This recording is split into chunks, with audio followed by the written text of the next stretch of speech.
Imagine creating a website so powerful that it not only changed the internet and fueled a global revolution, but also landed you in prison for the rest of your life. This year we saw the online black market Silk Road shut down and its founder, Ross Ulbricht, aka Dread Pirate Roberts, arrested by the FBI. It's not a place, it's a market online. Think about eBay, except that there's things like drugs going on and fake IDs, a lot of illegal stuff out there. 5 weeks ago, the FBI shut down what it calls the most sophisticated and extensive criminal marketplace on the internet. Silk Road was a website selling drugs and other illegal goods, but this morning, as Ben Tracy reports, it may be finding new life. You see, before crypto had billion-dollar exchanges, celebrity endorsements, or Wall Street ETFs, it had Silk Road, a hidden website buried deep within the dark web, run by a man using the alias Dread Pirate Roberts. But this man wasn't just some underground hacker. He had a degree in physics, a passion for free markets, and a radical idea that people should be able to buy and sell anything anonymously and without government interference. And in 2011, he turned that idea into a reality by launching Silk Road, a hidden marketplace accessed through Tor and powered entirely by Bitcoin. It didn't take long before Silk Road exploded in popularity. It became a digital Wild West where drugs, fake documents, and other illegal goods were traded in plain sight, all protected by encryption and a new kind of money that didn't answer to any bank or nation. But behind the headlines and controversy lies a deeper story, one that shaped the early crypto space, pushed Bitcoin into the mainstream, and raised questions we're still debating today about freedom, privacy, and control. And it all started with one man, Ross Ulbricht. This is how Silk Road sparked the crypto revolution. Although Silk Road became infamous as an online black market for illegal drugs and other nefarious goods, Ross Ulbricht didn't set out to become a criminal mastermind. Long before the FBI raids and headlines, he was a quiet, curious student with a deep interest in science, economics, and personal liberty. He earned a physics degree from the University of Texas at Dallas and then went on to pursue a master's in material science at Penn State. But during that time, his worldview began to shift. Influenced by libertarian thinkers in Austrian economics, Ross came to believe that free markets, not governments, should guide human interaction. That true freedom meant being able to transact without oversight or permission. The deeper he went down that ideological path, the more convinced he became that the internet could be used to build a new kind of system, one that operated outside the boundaries of traditional finance and regulation. In 2011, using the pseudonym Dread Pirate Robert, he launched Silk Road. But to Ross, this wasn't just a website, it was a proof of concept, a radical test of whether decentralized anonymous commerce could exist online. Shielded by the Tor network and powered by a little-known digital currency called Bitcoin, Silk Road was his way of challenging the system, one transaction at a time. And while the world debated the ethics of what was being sold, it was the currency behind those transactions that quietly started making history. You see, in 2011, Bitcoin was still underground. 99.99% of people have never heard of it, and even fewer understood what it was for. But Ross Ulbricht saw its potential. Unlike traditional money, Bitcoin wasn't issued by a central bank. It couldn't be frozen, censored, or traced in the same way. So, for someone trying to build a marketplace beyond the reach of governments, it was the perfect tool. Combined with the Tor network, which masked users' identities and locations, Bitcoin allowed Silk Road to function as a fully anonymous global marketplace. Buyers and sellers could interact without ever revealing who they were. It was the first real-world use case for cryptocurrency and proved that digital money could power an entire new kind of economy. And as Silk Road grew, so did interest in Bitcoin. What had once been an obscure internet experiment suddenly had purpose. People now had a reason to use it. Between 2011 and 2013, Bitcoin's price jumped from under $1 to over $1,000. Much of that early adoption was driven by Silk Road. At its peak, the site processed over $183 million in sales, earning Ulbricht around $13 million in commission. But that level of visibility came with consequences. What started as a quiet rebellion has become a global phenomenon, and it now had the full attention of law enforcement. The hunt for Dread Pirate Roberts was about to begin. As Silk Road grew, so did the federal government's interest. By 2012, the marketplace had caught the attention of nearly every major US law enforcement agency: the FBI, DEA, IRS, Homeland Security, and even the Secret Service. To them, Silk Road wasn't just a black market, it was a threat to state authority, financial control, and the war on drugs. What followed was a multi-agency manhunt that spanned continents and operated in total secrecy. Agencies infiltrated Silk Road undercover, posed as vendors, tracked shipments, and monitored communications. They traced forum posts, seized servers, and quietly followed digital breadcrumbs, all while Ross Ulbricht continued running the site from his laptop. Then in October 2013, the search ended. Ross Ulbricht was arrested in a public library in San Francisco. He was logged into Silk Road as Dread Pirate Roberts when the FBI agents disguised as everyday patrons took him into custody. Within hours, the site was seized and shut down. The dark web's most notorious marketplace had fallen. And the charges against Ross were heavy: conspiracy to traffic narcotics, computer hacking, and money laundering. Prosecutors even accused Ulbricht of creating a criminal empire that enabled the anonymous sale of everything from drugs to forged documents. But it wasn't just the charges that sparked controversy, it was the way the trial unfolded.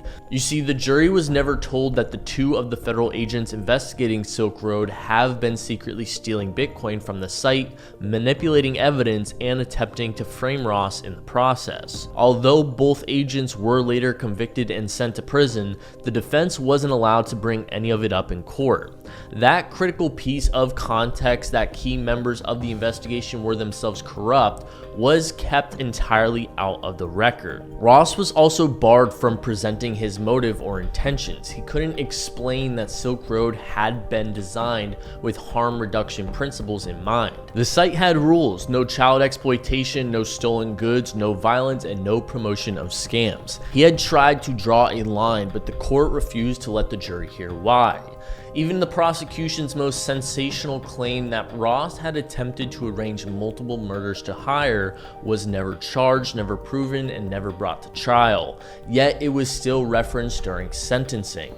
And in 2015, Ross Ulbricht was handed a double life sentence in prison plus 40 years with zero possibility of parole. This is a sentence typically served for terrorists, cartel bosses, or mass murderers, all applied to a first-time offender whose only real crime was building a website. You see, this wasn't just a punishment, it was a warning and sent a message far beyond the courtroom. The man who built Silk Road would never walk again, at least that's what the government thought. Now, in the early days of Bitcoin, Ross Ulbricht showed the world what decentralized currency could really do. While his story is controversial, his role as a pioneer in Bitcoin's adoption is undeniable. And today, our video sponsor Vechain embodies the same trailblazing spirit, not by defying the system, but by integrating blockchain into the very fabric of global business and sustainability. While others have chased the hype of coins and collectibles, Vechain has been building quietly and relentlessly for the last 10 years. From supply chains to sustainability, it's taken blockchain beyond speculation into real-world utility. And now with the launch of the Stargate staking program on July 1st, Vechain is inviting its community to take part in the next big leap. Backed by an enormous 5.48 billion VTHO reward pool, nearly worth 15 million US dollars. The program introduces a tiered system that allows users to stake anywhere from 10,000 to 15 million VET. The higher the tier, the greater the daily VTHO reward. And to make things easier, Vechain has introduced tools like the Redinos Staking Simulator and the Vechain Stats APY Estimator, allowing users to run the numbers and determine their ideal staking strategy. But this is more than just a staking program, it's part of a broader vision. Vechain continues to integrate Web3 with the real world through initiatives like VBetterDAO, which rewards sustainable actions with the Better token, or the Stella Pay Visa card, enabling users to spend crypto at over 130 million merchants globally. Even UFC President Dana White has joined on as an advisor to help amplify Vechain's mission across mainstream audiences, including the UFC, WWE, Power Slap, and more. All of this is happening alongside regulatory progress, including full MyCar compliance in the EU, giving Vechain a secure and scalable path to long-term adoption in traditional markets.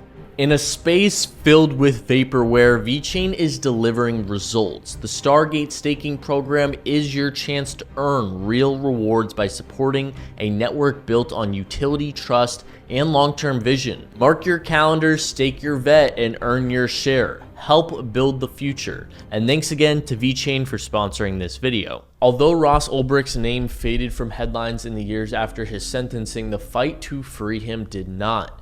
Within months of his conviction, supporters launched the Free Ross campaign, arguing that his punishment was cruel, excessive, and a clear case of government overreach. What began as a grassroots effort led by his family slowly gained momentum, drawing support from civil liberties organizations, crypto advocates, tech leaders, and even some members of Congress. The campaign portrayed Ross not as a criminal kingpin, but as a young, idealistic coder who had been made an example of. Yes, he created a controversial website, but many believed he did not deserve to spend the rest of his life in prison for it.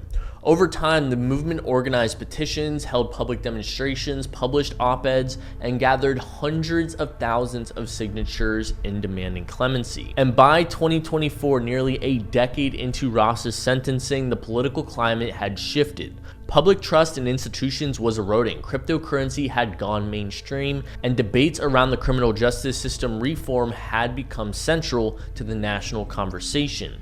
As more people revisited Ross's case, it transformed from a niche cause into a broader symbol of how the justice system was struggling to keep pace with the digital age. During his 2024 presidential campaign, Donald Trump promised that if elected, he would pardon Ross Ulbricht. It was a bold statement that drew heavy criticism in some circles, but gained traction among libertarian-leaning voters, digital rights advocates, and members of the crypto community. For the first time in years, the possibility of Ross's release felt real. And on January 21st, 2025, the promise became a reality. In one of the first acts as president, Trump granted Ross Ulbricht a full pardon. The news stunned the country. To supporters, it represented a long overdue justice. To critics, it was seen as reckless and a potential threat to law enforcement efforts in cyberspace. But for Ross, it meant something simple and profound. After more than a decade in prison, he was free. In his first public statement, Ross expressed deep gratitude to the president and to the thousands of people who had supported him throughout the years. He spoke with humility, acknowledged the weight of his past, and shared his hope to rejoin society in a positive and meaningful way.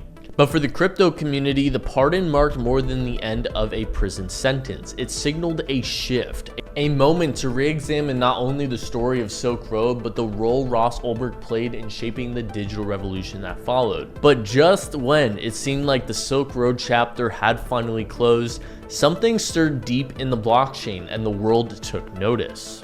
On May 5th, 2025, two long dormant Bitcoin wallets believed to be linked to the Silk Road marketplace suddenly came to life after nearly 11 years of silence. These wallets transferred a total of 3,421 Bitcoin, valued at roughly $322 million at the time of the transaction. The first wallet moved 2,343 Bitcoin, while the second sent 1,078. Both transactions were directed to newly created pay-to-witness public key hash addresses, a modern, more secure format than the legacy structure used in Bitcoin's earliest days. Now, what stood out about this wasn't just the money or the technical upgrades, it was the eerie calm that followed. The funds haven't moved since. The transactions were processed with almost no urgency and minimal fees, raising the question, was this a quiet update by someone safeguarding old coins or something else entirely? In a space where transparency is public yet identities remain hidden, speculation moved fast. Certain people believe Ross Ulbricht may have set the transfers into motion years ago through pre-coded logic or secret instructions. Others argue that only the government could have the keys, or perhaps someone close to the original operation still lurks in the shadows. While all of those sound like they came right out of a movie, it could be as simple as him burying the private keys in the backyard. But what's clear is that history doesn't stay buried on the blockchain. It lingers dormant until one small spark brings it roaring back to life. And in the case of Silk Road, that legacy didn't just vanish when the servers were seized. In fact, it may have only been the beginning. More than a decade after it was shut down, Silk Road remains one of the most consequential experiments in the history of the internet. It didn't just challenge the law, it challenged the idea of who gets to write the rules. By fusing Tor with Bitcoin, Ross Ulbricht created the first large-scale test case for decentralized anonymous commerce. And though the platform was ultimately dismantled, the blueprint it left behind inspired an entire generation of innovators. Think about it, from privacy coins like Monero and Zcash to decentralized marketplaces, mixers, and anonymous protocols, the echoes of Silk Road are felt across the crypto space landscape today. It also sparked a debate that remains unresolved. Should freedom be absolute even when it's dangerous? Or does the society have the right or the obligation to impose control in the name of safety? That tension between individual liberty and institutional authority lies at the heart of nearly every discussion in the digital age, and Silk Road put it on full display. Ross Ulbricht's story is polarizing, but it has become symbolic in a way that reaches far beyond one website. To some, he's a cautionary tale, a brilliant mind blinded by ideology. To others, he's a martyr for decentralization, a man punished not just for what he built, but for what he represented. But now that he's free, his legacy is no longer frozen in time. It will continue to evolve, shaped not just by what came before, but what comes next. Because whether or not you view him as a criminal, a visionary, or something in between, one thing is undeniable. Ross Ulbricht helped prove that code can challenge power, and once an idea is set free, it's almost impossible to cage it again.